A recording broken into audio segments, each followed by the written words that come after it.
Hi, welcome to Voices on the Edge of Change, episode 2. And this is the second part of a 3-part series that we've recorded with business anthropologist and an incredible leadership coach, Marsha Shenk. If you haven't listened to the first episode was about what formed her, how she survived a life-threatening illness at an incredibly young age, how she was left to navigate survival really on her own when everyone had given up. But what she talks about in that podcast is what shaped her. And that's made her the woman that she is today. And in episode 2, we jump straight back into where she is now. 6 decades on, a female leader, a business anthropologist, and an incredible leadership coach. Somebody who has been an amazing coach to me for really the past 20 years. And the reason that I have pulled this trilogy together is because I believe the world needs to know more about Marsha Shenk. And it is my gift to her to leave this in perpetuity on the internet for her. But in this episode, we go deeper. We go much deeper into human behavior. We have an open, honest, and in fact, a very raw conversation at times about human behavior, about what it takes to be the best leader that you can be, how you gather your tribes, how you mobilize your following. It's practical wisdom, and it will reframe the way you think about leadership, culture, and the environments we shape. Want to know more? Well, grab a coffee or a cup of tea or even a glass of water if it's a really hot day, and sit back and enjoy a very enjoyable conversation that I had with Marsha Shenk. That's been really interesting to hear your view of business anthropology, because I would argue that most people in this country wouldn't have actually understood that or even know what that was. I think that's sort of something that most people wouldn't have ever spoken about. So we could argue that you've coined that phrase. Would you say that you've coined that phrase? I did indeed coin that phrase in the mid-90s. Other people have been using it in quite a different way. Oh, right. So people who are calling themselves business anthropologists now are doing a form of what's called ethnography. Like they go into an apartment house in Russia, and they study how people are living, and they invent products to serve them, which is quite different than what I have done. I've gone to a couple of conferences with other business anthropologists, and what they're doing doesn't interest me very much, and so I've just moved away from that. And I remain a leadership coach. To this day, I am a leadership coach. And I didn't know that myself, but my clients told me. Right. Okay. They started by saying, "You're a business coach." Yes, I see why you say that. "Oh, actually, you're a leadership coach." Yes, that, exactly right. Because I want to show leaders there's a few moves that they can make, and they can create an environment where people can consistently do their best work. And there are several others who have done this as leaders. There are a handful. Are you able to name a couple? Absolutely. Ricardo Semler in Yes. Brazil. Yes. Yes. Max Dupree, who ran Herman Miller. Who was it? Arie de Geus at Royal Dutch Shell. So those are 3 examples. There are others, smaller examples you probably have not heard of. Okay. But they have created an environment where people can consistently do their best work.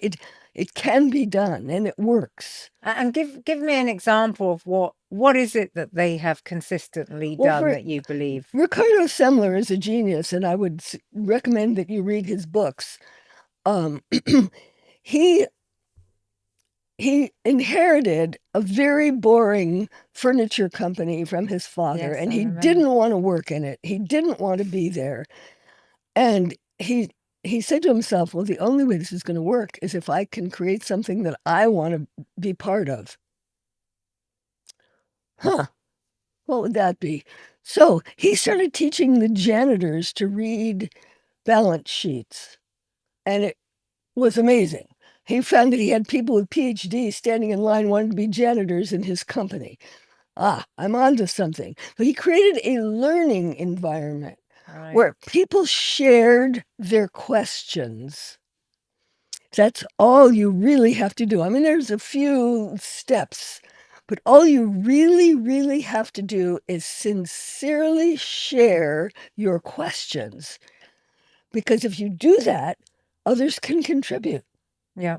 We actually have an example of that in this country. There's a guy who actually came to one of my summits called Wayne Clark, who has a product about how to be a world-class manager. Mm-hmm. But he works with an organization called the Carnation Hotels. And I absolutely believe that they have modeled their entire model on what you've just said. Yeah. Because when you walk into that hotel, it doesn't matter whether you're the doorman or the CEO of the hotel. Exactly. The experience that you get as the guest from the second your Exactly. car door opens to the second you walk through the door to Yes. having your meal or going into your bedroom, it is a mind-blowing experience. Exactly. And everyone feels totally and utterly invested Exactly. in that product Exactly. and that experience. That's exactly right. It's not rocket science, but it is countercultural. Yes. Okay. So every janitor behaves as if they're running the business, which is what Semler did. Right. Every janitor actually believes they are responsible for the well-being of the business because he made it so. Yeah. Yeah. That's all you have to do. And I'm being a little bit crass here, I suppose, with my example, but we've recently just seen Ted Lasso come to our screens on TV. And I think that if you look at some of the learnings from the Ted Lasso, I mean, it was a drama, it wasn't meant to be, but it was about how you create an award-winning football team with an American coach who doesn't really understand soccer, but he suddenly come in to run a British football team, right? But what he does, and I think one of the first opening scenes in the whole thing is him asking the guy who picks up the shirts off the floor what he thinks he should do about one of the moves in the football game. And you just see this guy sort of like, no, I just pick up the shirts. And he went, no, you do more than that. Yeah.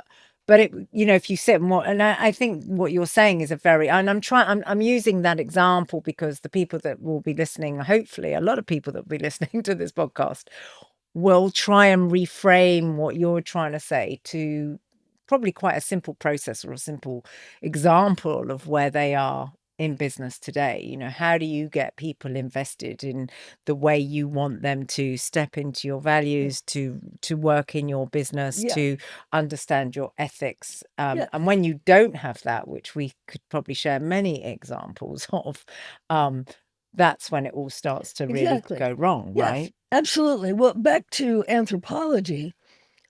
Studies of primates, so primates are our closest relatives, such as chimpanzees. Yes. Primates are extremely sensitive to what I would call status. Is Lou a good girl or is Lou not a good girl? And every primate wants to be a good girl. What a leader can do is make it very clear what constitutes being a good person in their environment, which means outlawing certain behavior. And I just want to pick up on that for a minute, because in my work that I've done over the years in culture change, and we talk about everything but the word behavior. Like we never we never talk about behaviors. Well, And when we did the leadership program, we started to talk about it in the terms of how do you show up? What behaviors will yeah, you exude? How will I know that you are living my values or the values of the business? yep, And what behaviors, therefore, will we measure as part of the appraisal process, bingo, actually? Right? bingo. What are you measuring? Yeah, but most people would never look at it from a behavioral aspect. Oh, I know that because I fought this fight for 5 decades in the Right. workplace. Which is why you're here.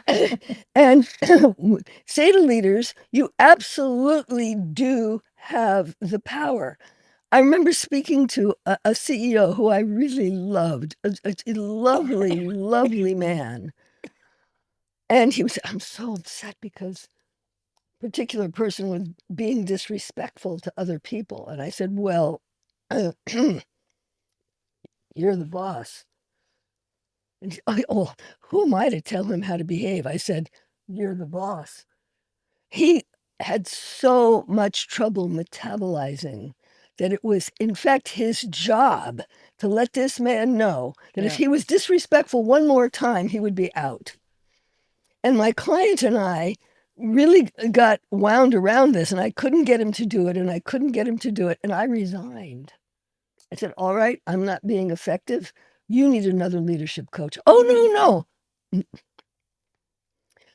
So he found another leadership coach, a man who came in. I won't do it because it will upset the dog. Smashed his fist on the table and said, are you going to do your fucking job or not?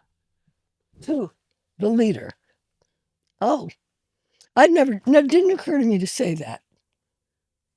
If it had, I would have saved this man, 6 months of suffering. But I didn't do that. I simply tried to show him the impact of the disrespectful behavior, which he knew, Yeah. but he couldn't understand that it was his job. It took another man to say, man up to this, which it just wouldn't have occurred to me to say man up to it. But I'm guessing you took that lesson then on to other things. Yes, I did, as did my client, who I still love. I still speak to him once in a while. Yeah. He just didn't understand that it was his job to outlaw certain behavior and celebrate other behavior. So not long after that, of course, he was able to get rid of several other people in the organization who had been allowed to put others down. Yeah. And it's interesting because, again, just going back to the culture change program, because I've done 3 in my time, and I worked with a phenomenal woman. If anybody wants to look her up, unfortunately, was one of the casualties of COVID, but she was a very small Chinese lady with an enormous personality, hugely brilliant. I think I've mentioned her to you before, but her name was Mian Chung Judge. And I remember, and if anybody knows Greg Dyke in this country, who was, quite a force to be reckoned with, and no shrinking violet at all, I'm sure it's fair to say. But he was the Director General of the BBC in one of my moments at the BBC, and I'm really not afraid to say anything. But when he was not behaving in the way that she felt he should behave as a Director General, boy, oh boy, I mean, she spoke as you just spoke, and she held no punches. And it was very interesting at her funeral, because it's very rare that you go to a funeral of somebody you don't know and cry, right? I don't think there was a single grown man in that place, and there were many that had flown in from all over the world, of all the people she had coached. I mean, it's just a shame she couldn't see it, right? But the eulogies that came from these people, because they did what I believe, and you and her particularly, 1 in a million, do, which is to call out the behavior and to get people, whether it's the word man up or whatever you use, and I'm not sure, the terminology, but that sense of who are you, what are you going to do? How are you going to get there? How are you going to bring people into the future? And that's sort of, and that's really where I want to go next about, it's quite a good segue actually, where I want to go next. This sense of for me, you've been ahead of your time, right? I would say Mian was ahead of her time if I was to use an example, particularly as a Chinese lady who probably was not really brought up to be respected at all in her lifetime. We all know a little bit about Chinese culture, but that sense of you are ahead of your time, Marsha. You're still ahead of your time, and I'm grateful that you're ahead of your time because I've learned masses from you. And if I were to use one other example of somebody who might have been ahead of his time and ignored for many years, is probably King Charles. And the reason why I use that example is Yes. because I remember growing up listening to what then was Prince Charles, talking about environment, growing vegetables, reworking the way he wanted the world to look and to think. And I remember this being a bit of a hum. Would you call it a hum? That sort of it's there, or the chewing gum factor where it's there, but you can't quite get rid of it, and somebody keeps bringing it up. But most people were quite, forgive me, ignorant to what he was saying. So I'd love to understand a little bit more about you being, because you are ahead of your time, absolutely ahead. How did it feel to be ahead of your time? Or did you know you were ahead of your time? Was it frustrating? Or was it enlightening? I didn't know that I was ahead of my time. I mean, I didn't say it that way, but the way I said it to myself was more like, what is missing for people? That was the question I always asked myself and still ask myself. What is missing? Right. Why is it? What does this person or what does this business need in order to thrive? And this really does come from anthropology because mammals, we are mammals, as you know, mammals thrive only collectively. Yeah. They don't, a lone baboon is a dead baboon. You grew up with that. We all grew up with that. We only thrive collectively. And so I was constantly looking at what is necessary for these people to thrive. And as you know, I saw them as being in a society that did not fit what humans need. I still see that. Yeah. And as I look forward, to me, and I'm not the only one who is thinking this, but I am one of those people who thinks that modernity is collapsing. And what that means is, if you were living in the Roman Empire shortly after Christ was born, would you have known that the empire was collapsing? Maybe you would, maybe you wouldn't. Who knows? But as I see it, we are in one of those periods of social collapse. And so we go back to, I am, as you say, you call me ahead of my time.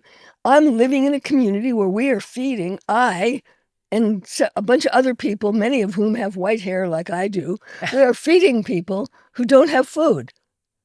Yeah. It's pretty fun. And we're seeing the rise of food banks in this country. I just did a campaign last weekend to raise 1.2 million. It's pretty fundamental. Really, really, really fundamental. People don't have enough food. Well, let's feed them. What do we need to do to feed them? Well, as you know, food banks are pretty effective, actually. Yes, and I'm delighted to say they are.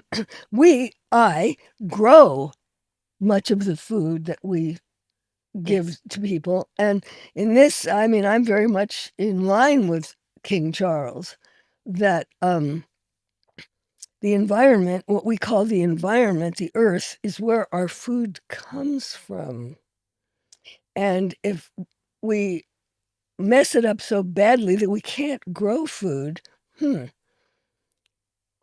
won't be able to take care of our neighbors or ourselves, right? So it's very simple. And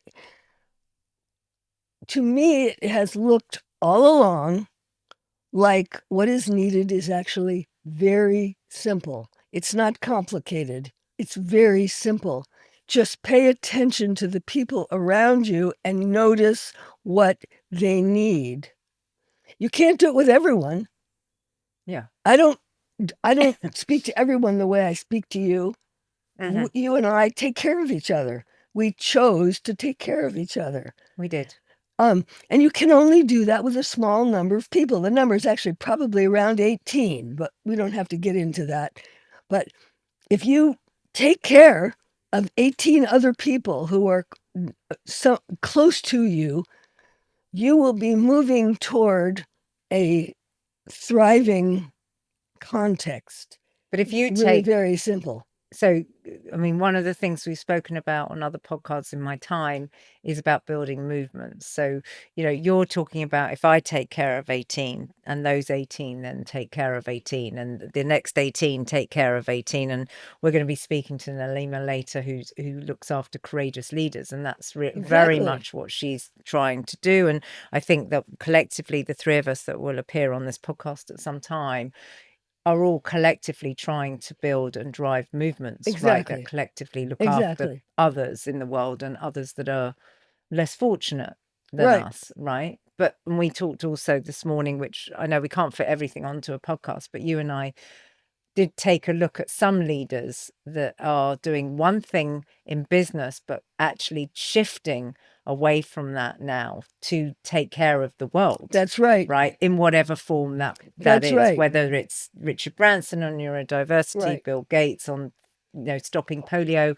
There are probably many others we could name, but that sense of, I did some business, I did some good, I made some money, but actually, how do I now collectively think about moving away and making good in the world? So my legacy, their legacy. And bless them for doing that.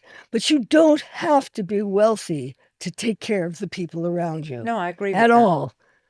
I'm reading a book at the moment about the plague in like the 16th century in Venice, as it happens. And how did people survive? Well, they figured out how to get a basket attached to ropes that they could then hoist up to an upstairs window, because when you had plague in the house, they boarded up all the windows and doors. So how do you get food to the people inside? Well, you use a basket and a rope, and you hoist up in small quantities clean sheets and food. And, well, who did that? Well, the neighbors who lived on their street. Right? It wasn't the Red Cross. But we saw interesting again, I lived in a very tiny cul-de-sac of the street in the middle of COVID.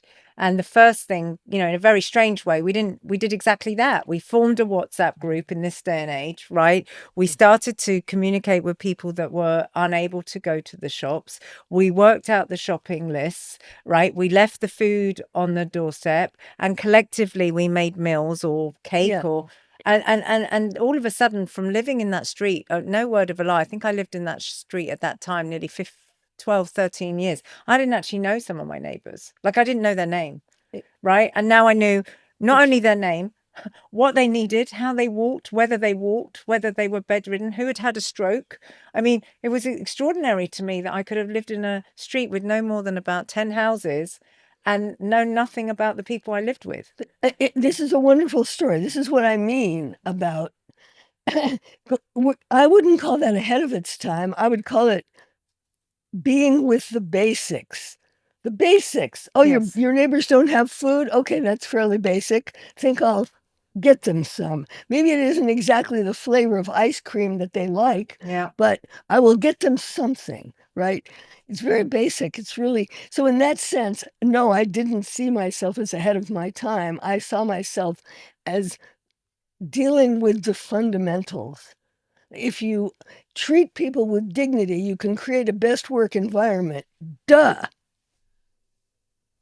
We're still teaching that. And well, all these years later. What I'm teaching people now is more what metric, you mentioned, what metric can you use as a leader such that you are tracking your progress toward that environment, because we do need metrics and we do, yeah. And those metrics are tricky, because the metrics that are generally used are lagging indicators such as profit or productivity, Well, where a metric of well-being is always a leading indicator, and leading indicators are tricky. And we weren't taught to use leading indicators. And so I end up teaching people to use leading indicators. And I don't always tell them they're leading indicators. I mean, I get in there how I get in there.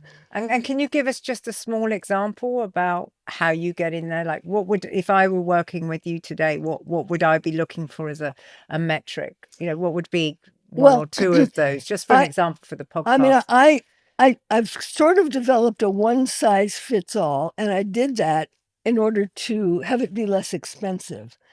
But the real home run is to have a metric that fits your business culture. Okay, I'll give you an example, which is very much like the example that you made about the hotel.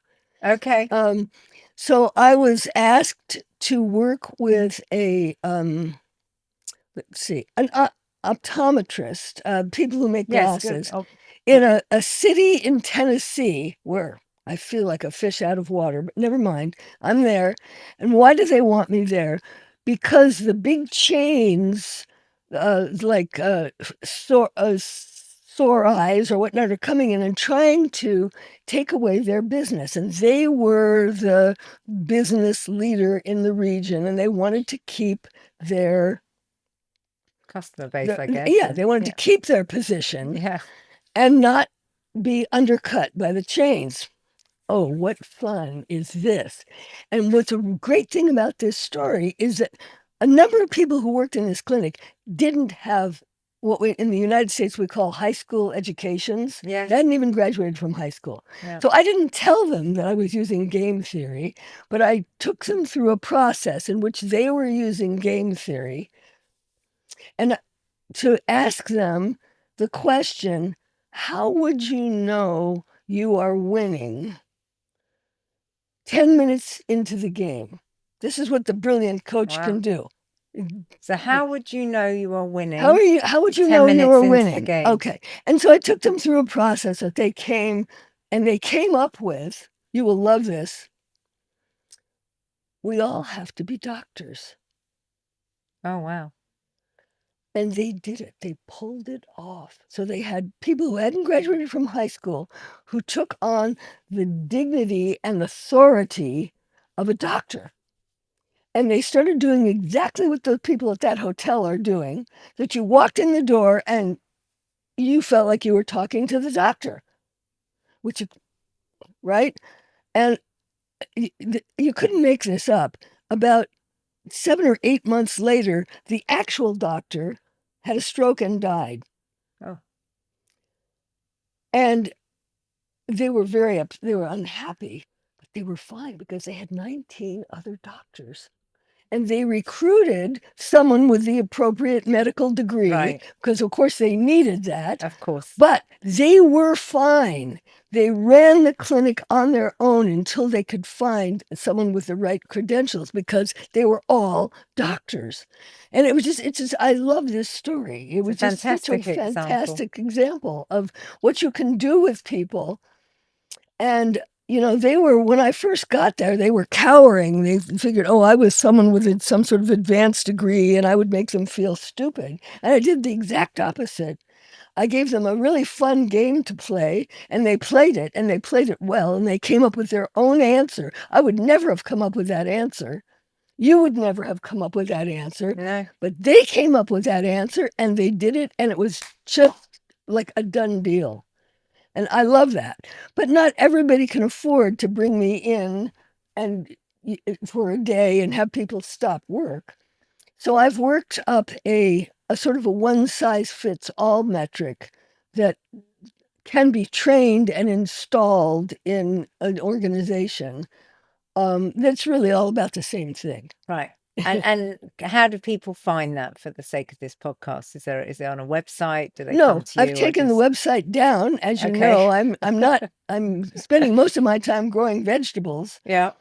But occasionally I do take it out again. Recently I did it with a catering company in Northern California. And I had the kitchen team same situation, the people who work in the kitchen, who think they're the lowest status in the company. Yep. Right? That's what they would think, of course. And I had them measure and track how many nourishing interactions they had with various people, such as the people who worked in the front of the people who did the customer interaction in the front of the business, such as suppliers, such as subcontractors, each other. And I had them track what percentage of those interactions are nourishing to you, which, of course, they could do that. They knew in a minute. And they knew with whom it wasn't nourishing. And done. Fascinating. And not too long after that, it's the same story. Yeah.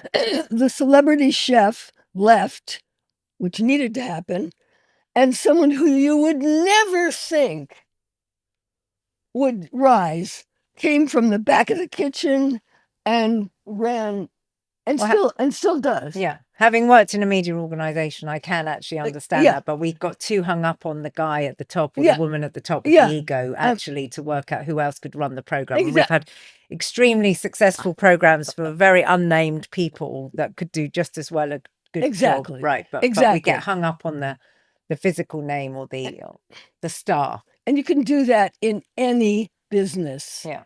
Yeah. So it's just a different game. It's all a game. Remember, business is a game that was invented by humans. You can invent a sexier game that's more fun and makes people feel better. Great. I love that. Business is a game that was invented by humans. Yeah. It's a great line. Yeah. How did you navigate a world where you were working with people at their highest level, right, who have gone on to the Harvards of the world or wherever it might be, Princeton, Harvard, Cambridge, Oxford, I mean, wherever, and people who have naturally been particularly brilliant at whether it's getting degrees, MBAs, and I know you let slip over a coffee. Well, I don't have an MBA. Certainly don't. Were you ever asked if you had an MBA? In 50 years of working in business, I've been asked twice if I had an MBA. I have a master's degree in anthropology. I didn't even finish a doctorate. They all assume that I did finish a doctorate. If they ask me, I tell them that I didn't. I didn't because I couldn't write the dissertation that I wanted to write. And it just didn't make any sense to me to spend any more time there. Right. And so my doctoral committee begged me, just write a dissertation about some minor aspect of tropical ecology. In 6 months, you'll have your degree and you can do whatever you want. And I said, gentlemen, I can do whatever I want this afternoon. Goodbye. I love you all. And I walked out because I wasn't going to spend 6 months writing a dissertation about something I didn't care about. And so, but to answer your question, how did you navigate? I always navigated by what I did care about. And I cared about what was missing for other people. Right. So I remember meeting the executive vice president of the Pfizer Research Organization. I remember meeting the chief auditor of Wells Fargo Bank. These are people with, alphabet soup after their names. And I simply was listening for what was missing for them. And there was something very significant in each case. Why can't I get in sync with what are they called? Of the IRS. Yes. The tax office in this country, HMRC. Yes, exactly. Why can't I? I mean, he had all the degrees. He thought he had all the understanding of the field, and he could not cooperate with them. Mm-hmm. And I mean, I showed him, it's again a very basic, very, very basic matter, like you asking your neighbors what they like to eat. Pretty basic. Same thing with the executive vice president at Pfizer. I said, okay, so what's really bothering you? And he said, why are those scientists so angry at me? Oh, oh, simple things that are missing for them. And what I wasn't looking for was a cushy contract. I was genuinely curious. What's missing here? Yeah. And if I had thought that there was nothing missing that was interesting to me or that I could provide, I would have simply gone home and sat with my dog like you are right now. I mean, that's what guided me. What guided me was the tragedy of highly educated people not being able to see the way they were enslaved by the culture, so they couldn't even recognize what was missing for them.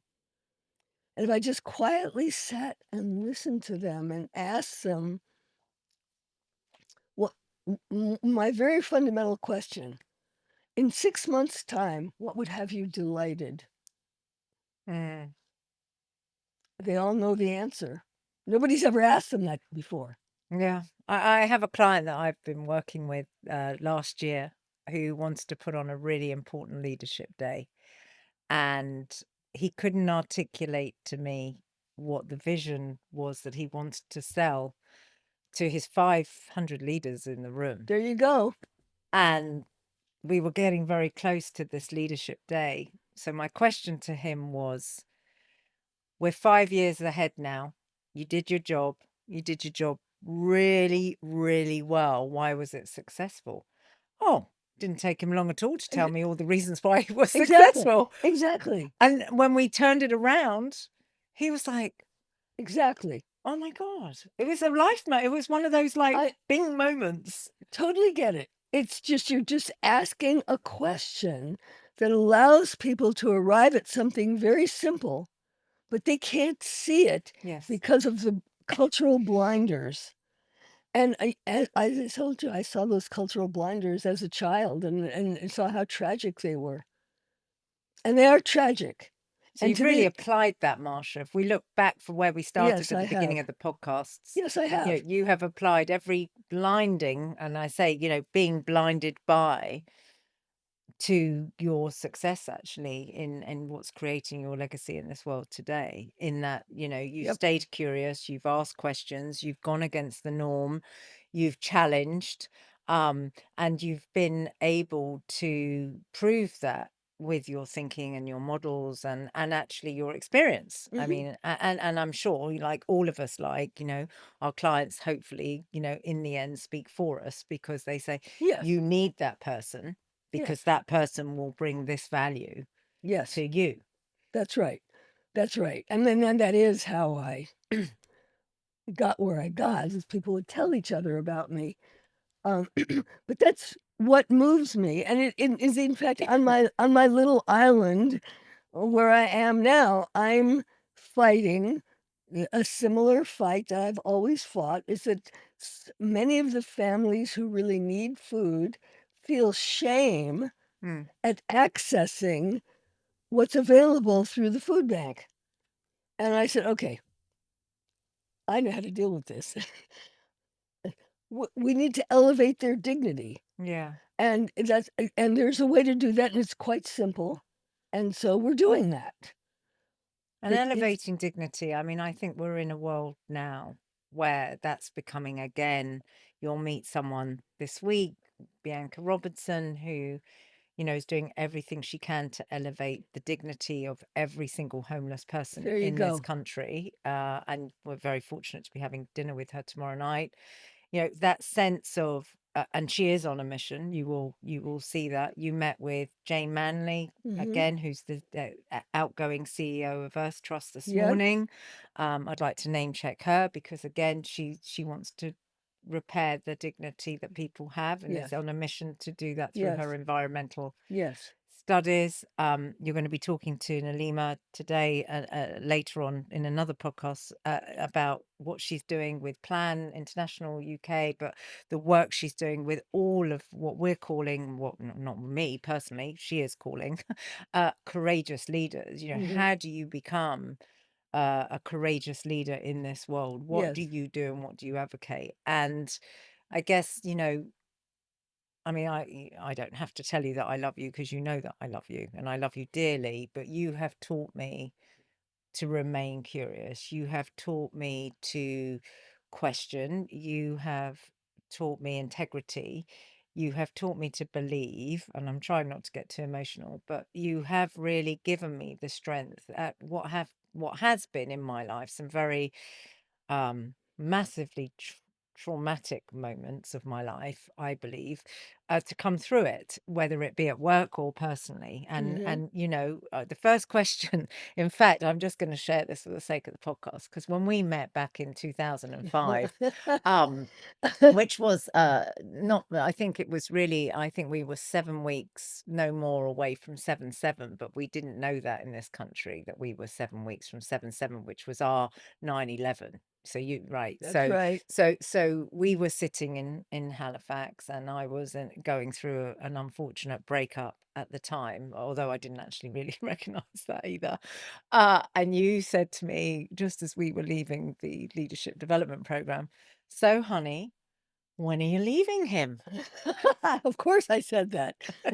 And I'm sitting at this airport, which, by the way, had no airplanes in it that day. There's something about us with no airplanes. I just remembered. That's Oh right. my God, I've just remembered. They had this like massive fog moment, right? Do you remember that? Yes, I do. Like, there was no airplanes at an airport. I've never been to an airport where there's not an airplane. And I was going through a tumultuous breakup at home. And I remember dialing, calling. I think we just about had mobile phones at that time. And I was calling my soon-to-be ex-husband, although I didn't know that at the time, going, "I can't get home. I know I've been away for 10 days, but I can't get home because there are no airplanes." And he goes, "Well, that's just got to be like one of the best excuses I've ever heard in my life." And I'm like, "Well, I have to bring some evidence back, because Google it or something. I don't know." And then we got back, and I remember bringing the newspaper back, because I was stuck in Canada for quite a few days, and there was a little local newspaper with the pictures. So I remember carrying that home. It was really important. And I got home, and 7/7 happened. And I, without knowing, was on one of the trains that one of the bombers was on. I didn't know that at the time, obviously, Right. because he got off to do more damage somewhere else.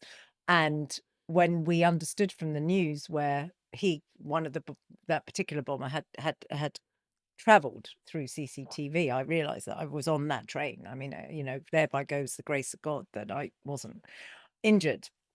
But I remember being in a BBC building in Marylebone High Street, which is a very tiny, tiny building. And we had heard about all this. And we were asked to suddenly all become reporters that day. And we were all very excited, because everybody who works at the BBC really, really wants to be a journalist, really, at some point in their life. And just as we were given all the equipment, somebody said, "It could be chemical out there, right? So you're okay with that, right? You're okay with the fact that it could be chemical." And for the first time, I was just like, I don't know where I am. I don't know where my family are. I don't know if my daughter's safe. I don't know what's going on, because the telephone system's completely cut out. And do I step outside into what might be a chemical situation? And that was the night I went home, by the way, and left my husband, because he didn't phone to see how I was, or he didn't even try and phone to see how I was. So I'm sorry about that if he's listening. But that was the decisive moment where I just thought, actually, you know what? That's the moment for me. And that's the bit where you say, when do you wake up? When do you smell the roses? And when do you realize that actually, and what that taught me was, actually, I didn't want to live the life I had. I couldn't continue to live the life that I was trying to repair to live. And your questioning, and the way that you got me to think, and the way that actually, Marsha, you continue to get me to think in the last 20 years has been in that vein. And so really where I want to end this podcast today is that the question that I have with you is, why still do this? Because some might say, and I know you sit here and you shake your head and you go, yeah, I'm a little bit grey. And you've got many decades behind you and many more in front, which we talked about last night, Yep. because we know that you're going to be celebrating well into your 100th years. But why do you still care? What do you notice? And what should we be really paying attention to?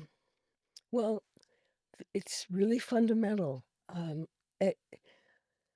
I'm still a mammal, and everyone around, all of the people we deal with are mammals, and our brains evolved to take care of each other. But we are living in a culture that scrams that. And so I will continue to the extent that my voice doesn't completely give out, I will continue to raise my voice and say, take care of the people around you. Look for what is missing for them. Do not look at whether they think you have the right credentials. Forget that. Just look at what is missing for them. And if you can provide it, provide it. Or, Lou, what you do is if you can't provide it, you introduce me to someone who can. And you're brilliant at that. Because, of course, you can't provide everything. But you notice, you also notice what's missing for people and you connect them so that they can provide it for each other. So I will continue to do that. And what we have to do, because society is going to continue to collapse and it's going to be very ugly, is we have to take care of each other. Find new ways to take care of each other, just as you did with your neighbors in Mill Hill at the beginning of the pandemic. And you finally learned your neighbors' names and you learned what they like to eat and the simplest things, who was well, who was not. And so what I know is, yes, I will get older and I will be less nimble as time goes by, but there will still be really important bits that are missing for other people. And I will be able to recognize them because I look for that. Mm-hmm. And I will be able to continue to encourage others to look for that. So won't matter how old I am, because it's all going to still be there. And I can't imagine a time where I won't care at all about what's missing for other people. And I think that, when we talk about intergenerational differences, and you talk about, actually, not on this podcast because we haven't had time, but I know personally how much your grandson cares about the environment that he is growing up in, very much so, Yes. big environmentalist, and he's 25. And actually, if we look at that paradigm of your grandson being 25 and, your legacy outside of whatever you do with your work, and I know that it's parallel and intertwined in some ways, but I'm just talking about the fact that you're moving your tiny house onto where we started, really. You're moving your tiny house onto a farm. You're going to be closer to the earth. You're doing it so that you can grow food and many other things, and you can feed a community of people that need to be fed. And actually, your grandson knows that this is his inheritance. And ironically, at 25, and dare I say it, in your 80s, you're both effectively in parallel in your thinking and the road that you're going on.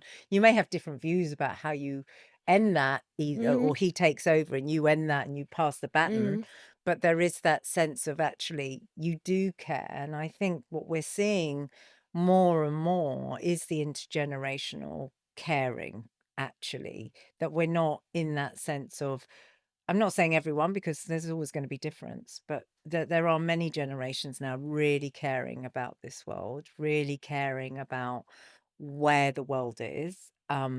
Unfortunately, we're in a situation right now while we record this podcast with two really ugly, well, there's many wars, but there's two particularly ugly wars that are playing out on our news streams day in, day out. Yes. That are, grossly horrendous. I mean, not even the right word, sorry. It's just beyond horrendous and on so many levels. But yet we look at your grandson and you, and yet your paths are actually not dissimilar, because you are both in that world of caring about the people around you and what you will do at whatever stage of your life to do that. And I think that's quite something. Well, we all can contribute. We can. Each of us has a way of contributing. And the magic is to find your way of contributing, and don't look at what HR thinks about it. Forget HR. You contribute in the way that you believe is important, and everything will be okay. That's how we evolved. It will always work. You may not be wealthy. You may not have all of the things that you think are really cool, but if you just keep contributing to other people in the way that you believe is important, Yes. you'll be okay. Well, I think that's just a beautiful place to end. And I know that I feel that what you've said, I mean, I genuinely feel that I'm here for a purpose. I'm not sure I can articulate that, but I have said many times, not just to you, but to other people that have met me, that when my time is up, then obviously I've completed my purpose. But I do believe I'm here for purpose. And I'd like, to acknowledge that you've helped me get to that place. And I'd like to thank you for your wisdom and your insights. It's not over, because there will be other podcasts that people will be listening to with you. And we have many more years together, my sweetheart. Well, that just fills my heart. So, Marsha, from the bottom of my heart, thank you so much for today and for all of the podcasts that you've done with me. I thank you. And I just hope that for those listening, I'll do some reflections at the end of all of the podcasts that I record with Marsha, as you know, but there's just so much to take away. But I think the first one is be kind, care about the people around you, and be curious. Marsha Shenk, thank you so much. Thank you.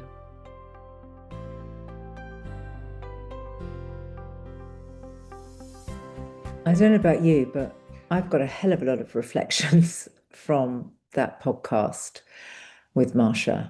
And I think there's a few things that fall out straight away. That business was a game invented by humans.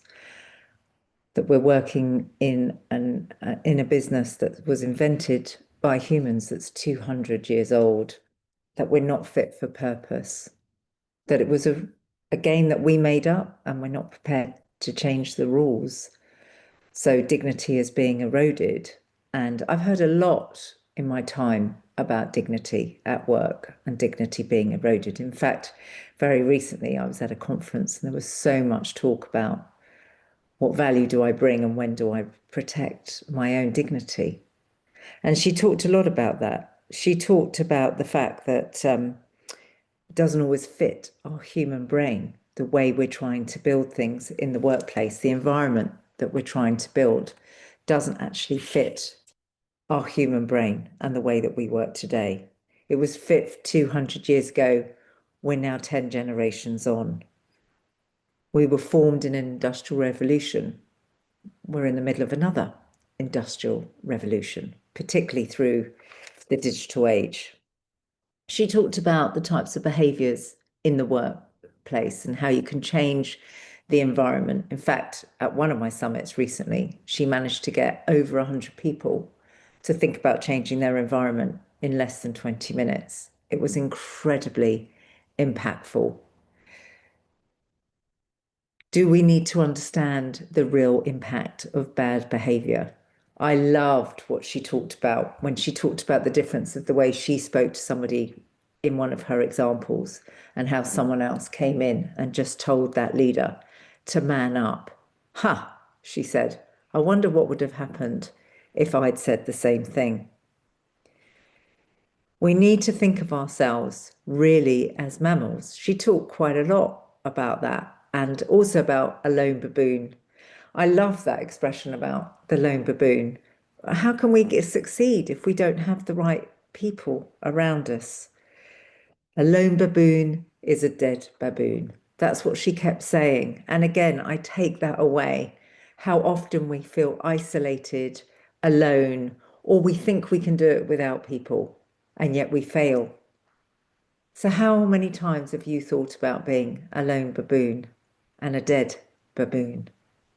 We only thrive collectively.